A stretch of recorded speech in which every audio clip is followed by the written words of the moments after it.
Gazette du Togo, une vision sur l'actualité togolaise et sur le monde.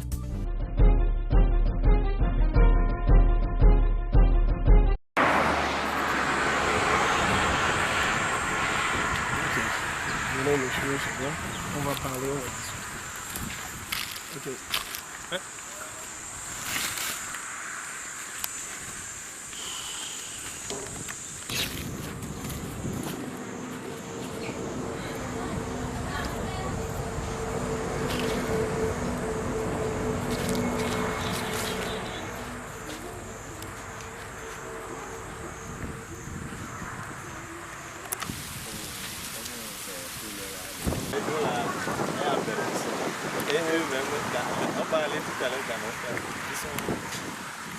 C'est clair quoi. Je ne sais pas par quelle magie ou par quel moyen, mais ça doit se faire. Je sais que au plus dans 10 ans, cette école va être reconstruite. Ça, j'ai la bonne conviction. Donc c'est un C2. Les enfants, ça va là? Et dans cette classe, ils sont au nombre de combien? Collègues? Ils sont au nombre de 15. Donc il y a les absents aujourd'hui. Actuellement, on n'a que 3. 3 élèves en classe. Plus les deux qui sont là-bas. Je veux dire que quand l'absence est...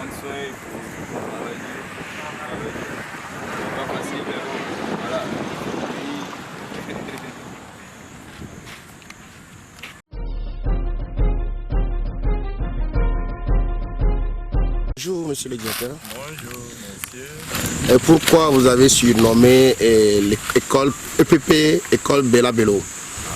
Le nom EPP Bella Bello a été donné surtout parce que c'est ici que Bella Bello, notre pionnier de la musique africaine on dirait, a rendu ses derniers souffles. Donc on a jugé bon de pérenniser son nom pour donner ça à l'école. L'école est créée, ça fait combien d'années? L'école est créée en 2001 et l'État a reconnu cette école en 2010. Donc on dirait que l'État a reconnu l'école il y a 7 ans. Mais 2001 jusqu'à aujourd'hui, ça fait environ 16 ans. L'école a été créée il y a 16 ans. Vos problèmes dans cet établissement? Le problème, il y a même le problème, on est dans le problème. On est même dans le... À voir, l'apparence même dévoile beaucoup de problèmes. Surtout, il faut visiter et voir. M. Caporal Wisdom, lui, il nous a souvent assisté et il nous motive, il nous encourage psychologiquement. Notre problème, c'est la construction d'un bâtiment scolaire. C'est-à-dire qu'il faudrait que et les enseignants et les élèves soient dans les bonnes conditions pour pouvoir travailler. Voilà. Ce qui est avant là, avant c'est les paillotes. Et parfois quand les moments de pluie approchent là, un petit vent qui souffle enlève les pailles sur les paillotes. Et comme moi, avec les insecticides, les pailles se ralentissent. Donc il arrive des moments où on regarde nos toits décoiffés impuissants parce qu'on ne trouve pas de paille pour coiffer. Donc on les regarde impuissants et quand moindre pluie arrive, on est obligé d'évacuer les enfants à la maison à cause de la pluie qui arrive. Bon. Nous avons eu la chance d'avoir une connaissance privée qui est venu, il a secoué la tête et il a fait sortir environ 500 000 francs pour nous faire notre hangar là-bas. Donc c'est grâce à lui que nous sommes un peu couverts. Et maintenant, les autres problèmes, en dehors de construction de bâtiments scolaires et des mâts, nous avons des matériels didactiques qui manquent. Nous sommes dans la ferme, il manque beaucoup de matériel didactique. C'est-à-dire les matériels de travail, les règles, les globes, tout ça là pour pouvoir montrer aux enfants afin que eux aussi ils sachent, qu'ils savent manipuler des matériels comme ça manque beaucoup. Donc on va dire encore, nous sommes ici un peu éloignés du village et où loger les enseignants. Ce qui fait que les enseignants, moi je viens de Tchévi, à 20 km d'ici. Je suis là chaque jour. Donc vous retournez, ça fait 40 km par jour. Et si parfois on arrive, le chef vous appelle d'aller faire pratique ici là, ça fait plus de 40 km.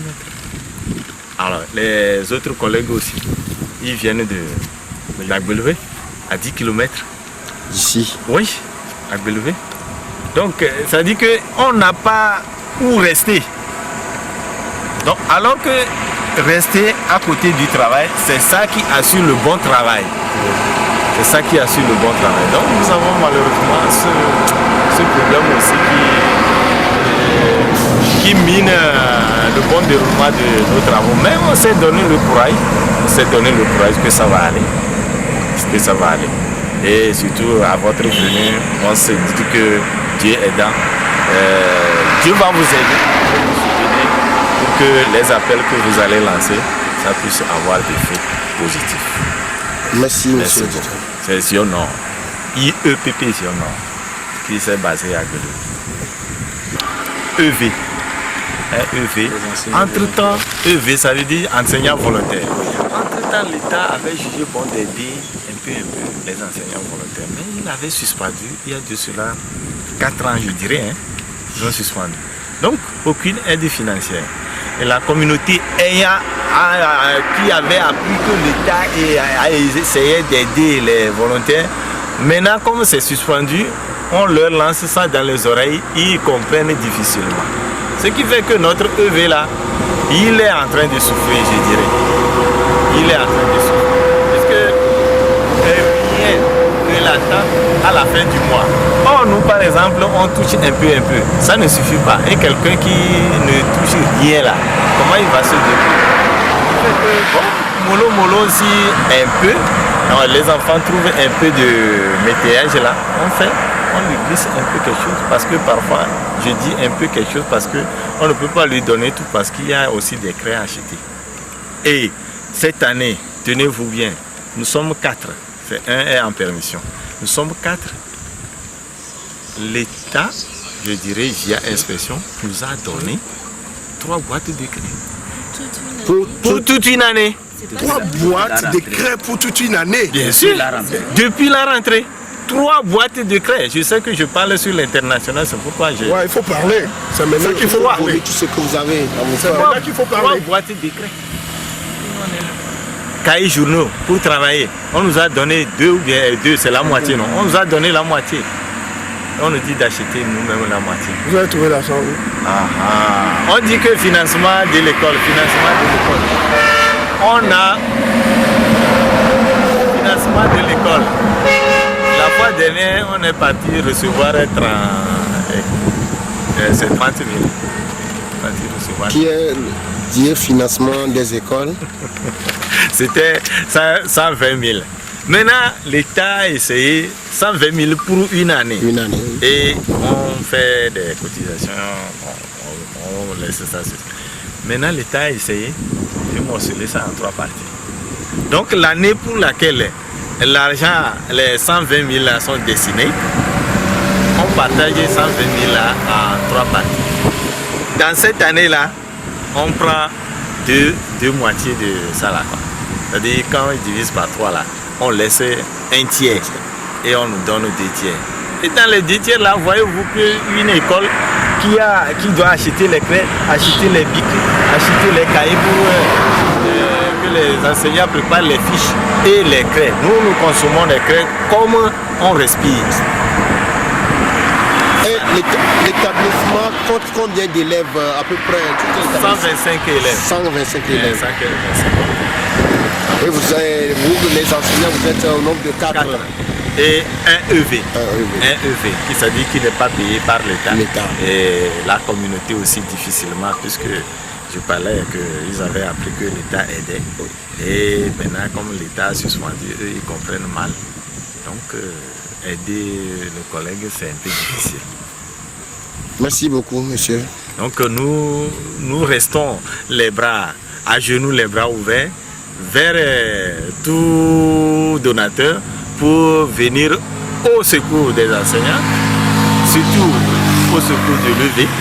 Parce qu'un enseignant, par exemple, qui est malade, si un enseignant est malade, ça veut dire que c'est tous les élèves de sa classe qui sont malades. Voilà. Donc, entretenir l'enseignant, je vois que c'est aussi indispensable. puisque l'élève, ici là, l'élève peut rester à la maison. Nous les enseignants, vous avez vu que lui vient d'arriver. Je ne savais même pas qu'il vient d'arriver. Vous l'avez dit, j'ai dit que j'ai envoyé. Les élèves sont restés dans la maison. Donc il doit aller sensibiliser les élèves. Sensibiliser. Imaginez quand j'étais venu ici en 2010, septembre 2010 là. C'était le 13 septembre 2010. Il y avait seulement 35 effectifs. 35 ici. Avec un collègue qui connaît bien le milieu, on se promenait de ferme, de hameau en hameau pour sensibiliser. Et jusqu'à la fin de l'année, on est arrivé à 91. Je dirais qu'avec nos meilleurs résultats, puisque on se débrouillait, on a pour la plupart on a 100%. Et puis tous les élèves de CM2 réussissent. Pour le CPD. Pour le CPD. Pour la plupart des résultats, c'est ça. On a 100%. Donc si ça diminue, ça fait 50%. Mais en salle d'école, 50%, je pense que c'est une fois qu'on a trouvé ça. Une fois ou bien 2 fois qu'on a trouvé. Donc avec le temps, les enfants, ils reviennent. Mais il y a toujours ceux qui hésitent.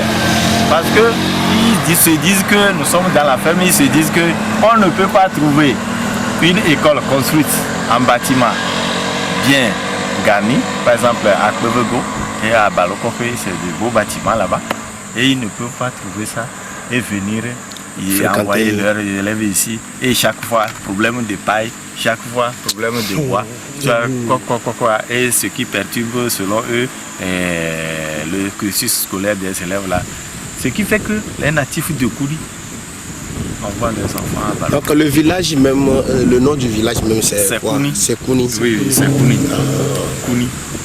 Donc les natifs de Kouni envoient leurs enfants, certains envoient leurs enfants à Balokofe. À Balokofe ici.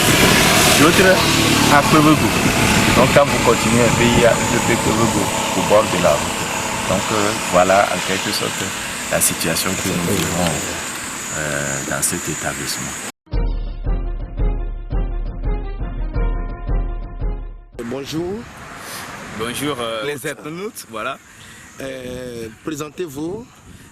Moi c'est Caporal Wisdom, artiste slameur, poète, animateur d'émissions slam togolais et plus précisément africain, comme ma peau le disait déjà.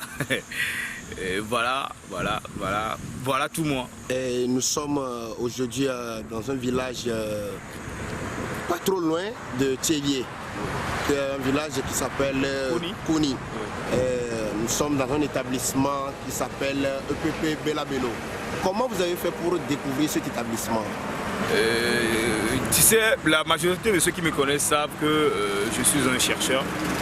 Moi je me promène un peu partout à la recherche d'un trésor que je ne sais pas. Voilà, un jour je passais à la découverte du Togo. Donc il m'arrive des fois de prendre ma voiture et de me balader un peu partout. Voilà, j'allais à Belouvé pour voir le paysage. Et j'étais passé ici avec mon oncle qui m'a dit oui voilà l'école première publique Belabelo et tout. Je me suis arrêté, je suis venu, j'ai vu un professeur. Je lui ai posé la question, mais c'est où ça? C'est comme si j'étais en train de rêver, voilà, je vois l'établissement, je vois l'école, je dis mais ça ne ressemble même pas à notre cuisine au village quand j'étais petit. Même notre poulailler était mieux. Donc du coup ça m'a attiré et le nom et tout, j'ai demandé l'historique de l'école, il m'a dit oui c'est ici, Belabelo a fait son accident et tout et c'est à cause de ça on a donné le nom. Je lui ai dit ok, je vais revenir après. Après j'étais encore de passage avec mon papa et on est venu, on a vu l'école avec mon papa et je les ai promis, je vais revenir.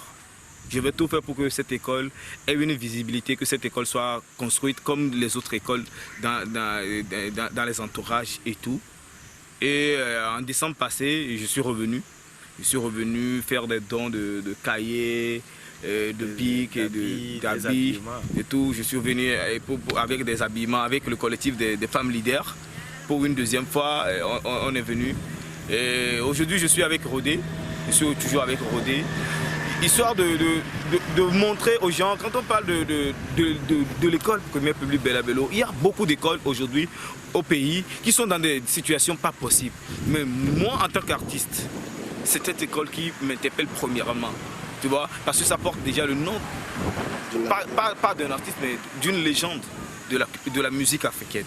Tu vois, donc pour moi, il faudrait que tout parte d'ici, que cette école soit reconstruite en bonne et due forme, que cette école soit en ciment, comme les autres écoles.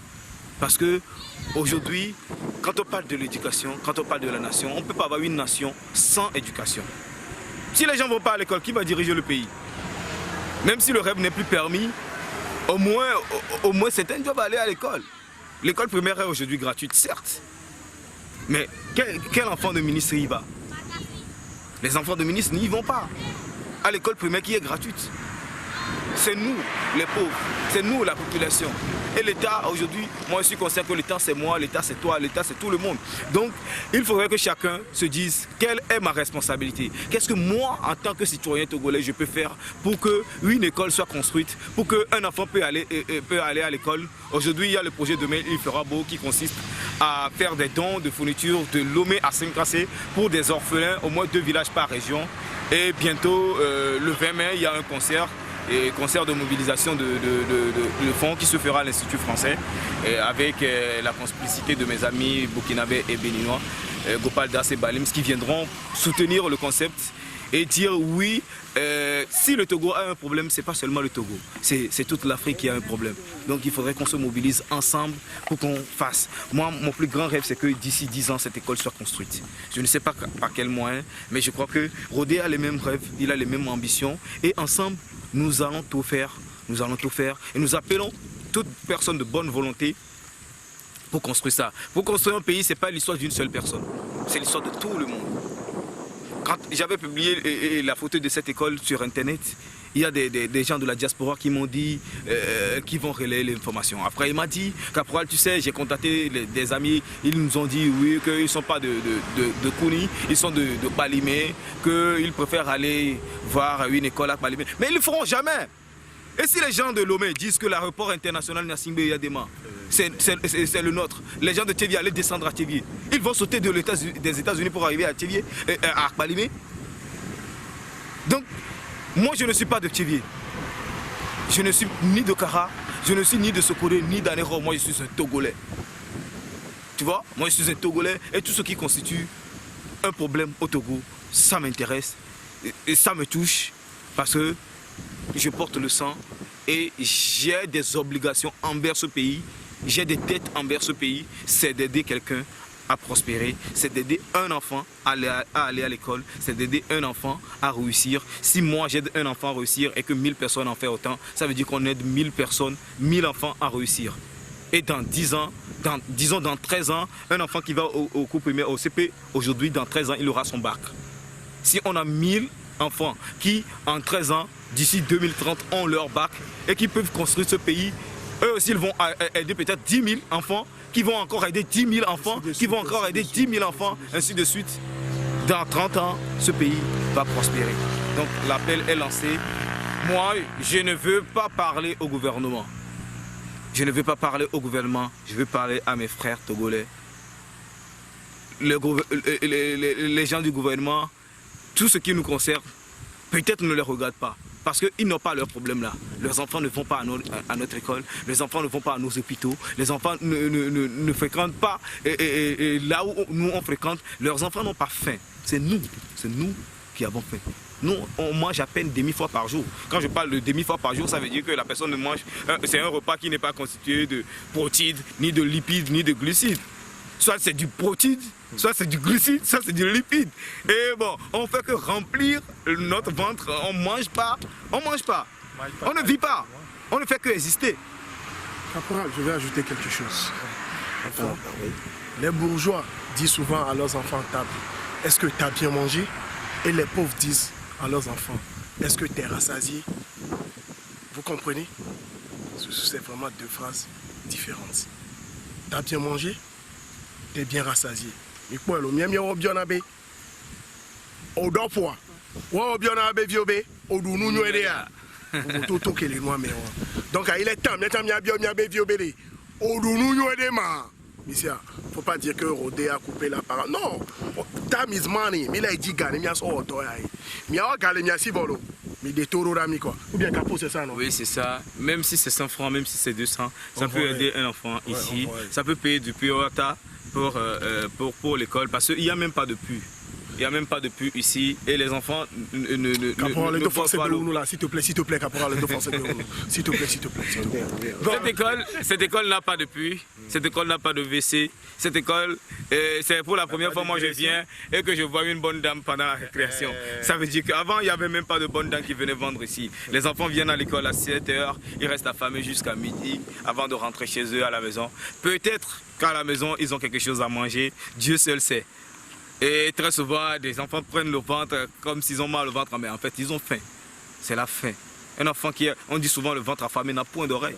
Un enfant qui a faim en classe, comment il peut suivre le cours? D'ailleurs, est-ce que le professeur même mange bien? C'est là. Le professeur qui vient au cours les poches vides. Il peut transmettre quoi comme information à l'élève? Quand il se demande, mais quand je vais rentrer maintenant, est-ce que je vais manger demain?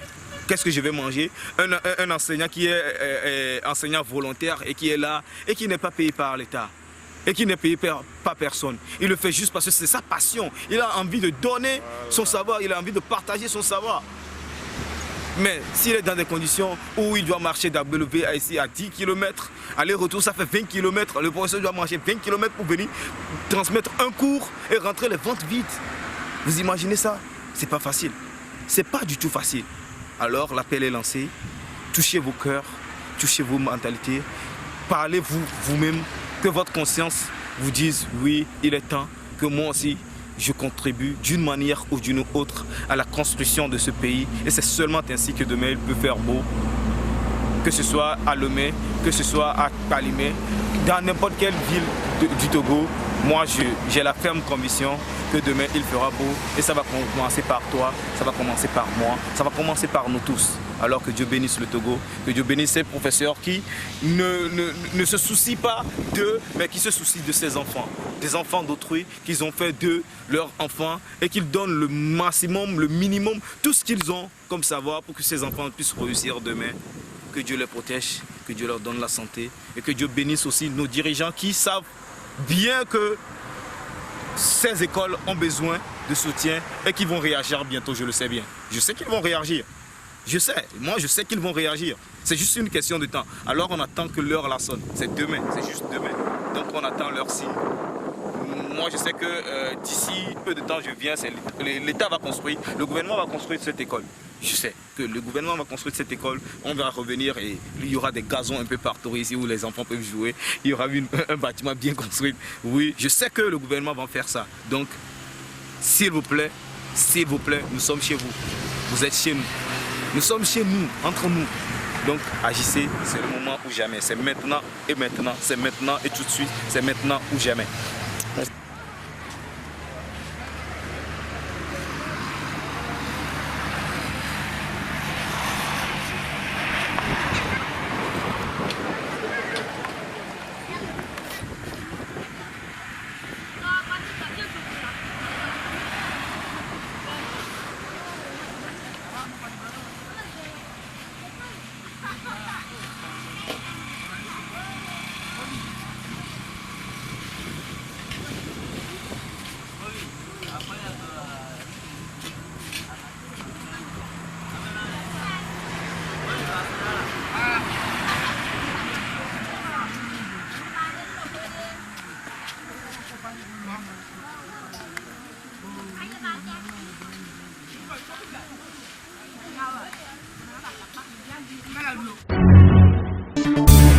La Gazette du Togo, une vision sur l'actualité togolaise et sur le monde.